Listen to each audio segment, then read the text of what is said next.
Welcome. Today we are diving into one of the most fundamental concepts in statistics and hypothesis testing, the significance level, denoted by the Greek letter alpha. This is the critical threshold we use to decide when to reject a null hypothesis.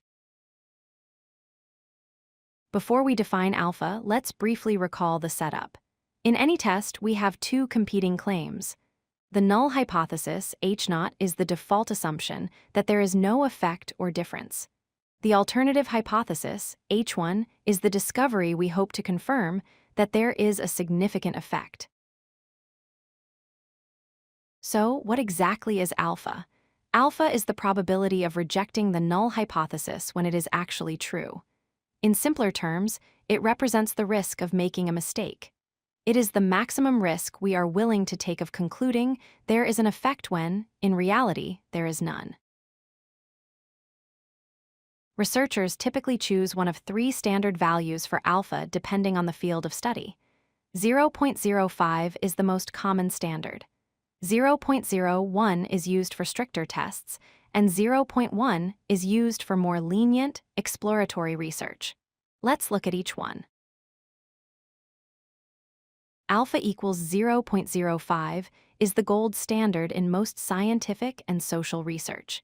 It implies we are willing to accept a 5% chance of error.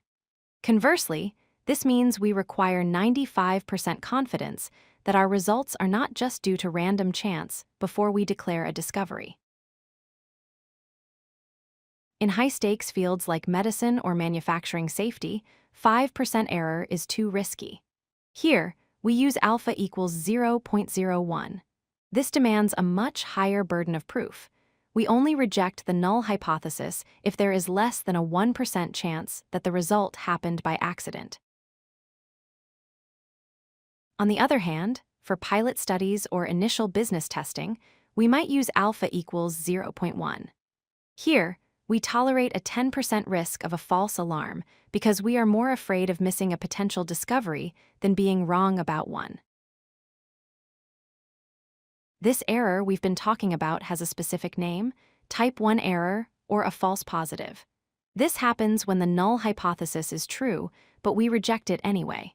The value of alpha you choose is exactly the probability of committing this specific type of error.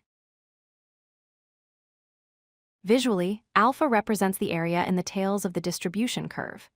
In this standard bell curve, the red shaded areas at the extremes are the rejection regions. If our test result falls into this red zone, it is so extreme and unlikely that we reject the null hypothesis.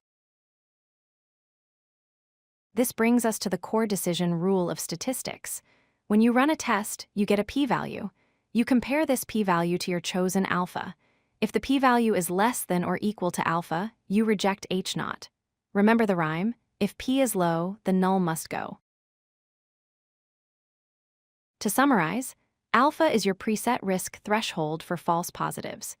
It creates the line in the sand for your decision-making. Whether you choose 0.05, 0.01, or 0.1 depends on how costly a mistake would be in your specific context. If you like this video, hit that like button and don't forget to subscribe. Visit codelucky.com for more such useful content.